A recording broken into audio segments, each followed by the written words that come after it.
इसी बीमारी में जिनको कैटरेक्ट है, ग्लूकोमा है, रेटिनल डिटैचमेंट है, उसकी औषध का नाम है गाय का मूत्र, गोमूत्र। गाय का मूत्र इकट्ठा कर लीजिए किसी बाटली में और उसको रख लीजिए। इसी को एक एक थेम आंख में डालना है, बस सीधे सीधे।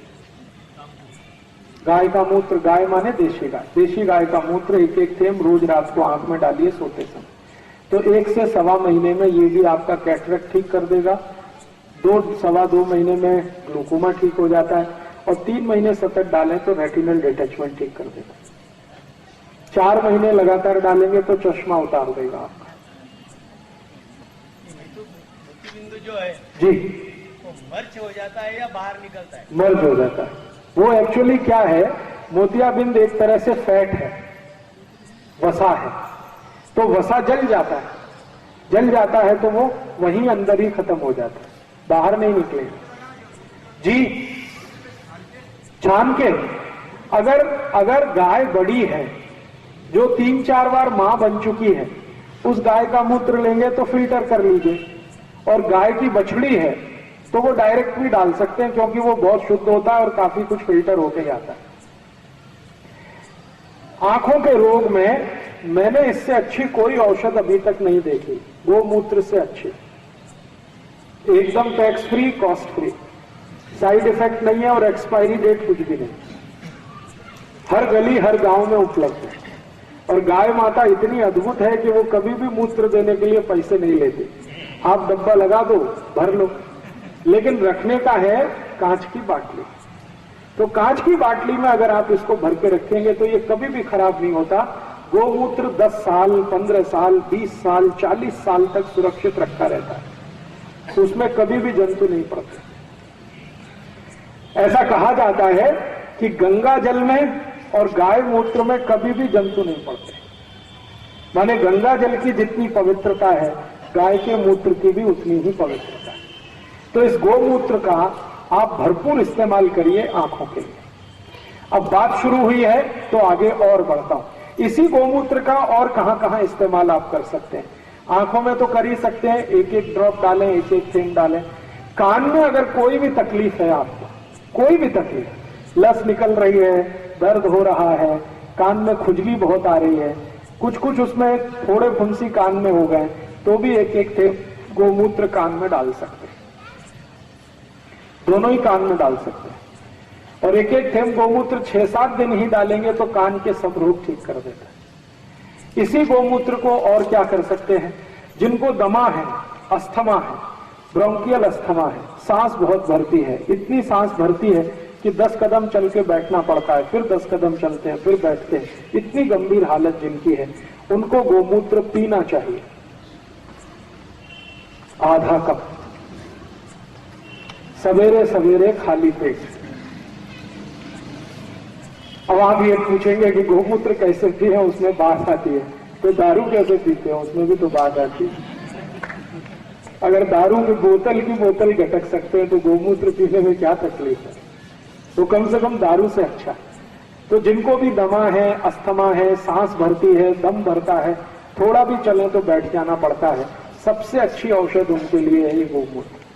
अगर सतत आधा कप गोमूत्र पीना शुरू करेंगे तो 3 से सवा 3 महीने में दम भरना, सांस भरना, ये सब ठीक हो जाता है। और गोमूत्र जिनको ट्यूबरकुलोसिस हो गया, टीबी, और कंफर्म है कि उनको टीबी है, डॉक्टर बोलता है कि आपको टीबी ही है, तो मेरी आपकी गारंटी है, मेरी तरफ से आप ये कर लीजिए कि सब दवाएं छोड़ दीजिए, टीबी की कोई दवा मत खाइए, बस आधा कप रोज गोमूत्र सवेरे सवेरे पीते जाइए। 4 महीने के बाद ट्यूबरकुलोसिस जड़ से खत्म हो जाएगा, जड़ से, रूट से। जिंदगी में दोबारा आपको टीबी नहीं होगा। गोमूत्र रोज ताजा होना, ताजा हो तो बहुत अच्छा, और अगर किसी कारण से ताजा नहीं हो सकता तो बाटली में भर के रख लीजिए, 2-3 दिन पुराना भी चलता है, लेकिन ताजा होगा तो सबसे अच्छा। मैंने पिछले 2 साल गोमूत्र के बहुत परीक्षण करके देखे हैं। ट्यूबरकुलोसिस के बहुत सारे पेशेंट जो सरकार की दवा खाते हैं, आपने देखा वो डॉट्स आता है, डॉट्स की दवाएं आती हैं, तो जो डॉट्स की दवाएं खाते मैंने उनको बंद करा दिया कि मत खाओ, खाली गोमूत्र पियो। तो गोमूत्र पीने मात्र से 3 से 3.25 महीने, ज्यादा से ज्यादा 3.5 महीने में सबको टीबी खत्म हुई। और दोबारा जब उनकी जांच कराई तो डॉक्टर हैरान हो गया कि इतने अच्छे रिजल्ट्स तो डॉट में कभी नहीं आते, आपने दवा क्या दी? मैंने कहा इनको डॉट्स दिया ही नहीं, इनको तो खाली गोमूत्र पिलाया। तो डॉक्टरों को इंटरेस्ट हुआ कि इसमें ऐसा क्या है, ये एंटी टीबी, इसमें कोई एक्टिविटी है क्या, एंटी ट्यूबरकुलोसिस। तो CBRI लखनऊ ने इस पे बहुत रिसर्च किया और उनका ये मानना है कि ट्यूबरकुलोसिस की दुनिया में आज तक जितनी दवाएं बनी हैं उनसे 20 गुना ज्यादा ताकतवर है गोमूत्र, 20 गुना। डॉट्स की गोलियां आती हैं, सरकार बांटती है, किसी भी स्वास्थ्य केंद्र में मिलती है। टीबी की गोलियां देखिए आपने, वो एक पैकेट के रूप में देते हैं। तो ट्यूबरकुलोसिस की लेटेस्ट जितनी मेडिसिन दुनिया में हैं उन सभी से 20 गुना ज्यादा ताकतवर है गाय का मूत्र, 20 टाइम्स।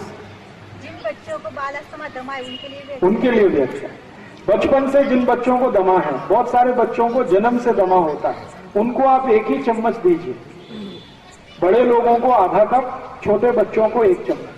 14 साल के बच्चे, हाँ दे दीजिए 1 चम्मच, उसको 2 चम्मच तक दे सकते हैं, 14 साल का बेटा या बेटी किसी को भी। तो आप गोमूत्र अद्भुत है, इसको उपयोग करिए दमा में, अस्थमा में, ट्यूबरकुलोसिस में, ब्रोंकियल अस्थमा में। इसी गोमूत्र का और प्रयोग है। मैंने बहुत लोगों को देखा है कि उनको एलर्जी होती है, कई लोगों को कई चीज से एलर्जी होती है। किसी को धूल से एलर्जी है, तो किसी को परफ्यूम से एलर्जी है, किसी को सेंट से एलर्जी है, किसी को अगरबत्ती के धुएं से एलर्जी है, किसी को धूप बत्ती के धुएं से एलर्जी है, किसी को कांग्रेस घास से एलर्जी है, किसी को किसी से एलर्जी है। दुनिया में ये जितने एलर्जी वाले लोग हैं इनकी सबसे अच्छी दवा है गाय का मूत्र। किसी भी एलर्जी के आप मरीज हैं, आप गोमूत्र पी लीजिए, 4 महीने लगातार पी लीजिए, उसके बाद आप एलर्जी टेस्ट कराइए, आपकी एलर्जी ठीक कर देगा, किसी भी तरह की एलर्जी। और ये गोमूत्र किन के लिए काम आता है? शरीर में त्वचा के जितने रोग आते हैं, इचियोसिस है, खुजली हो गई, सोराइसिस है, एक्जिमा हो गया, फोड़े, फुंसी, ये सब तरह के त्वचा रोगों में सबसे अच्छी औषधि है गोमूत्र। कैसे करना? मालिश करना इसकी, और मालिश करके थोड़ी देर के लिए सूर्य प्रकाश में बैठना और उसके बाद स्नान करना। बस इतना ही ध्यान रखना है कि जिनको गोमूत्र की शरीर पर मालिश करने की दवा है, माने जिनको त्वचा का रोग है और गोमूत्र शरीर पर मालिश करना है,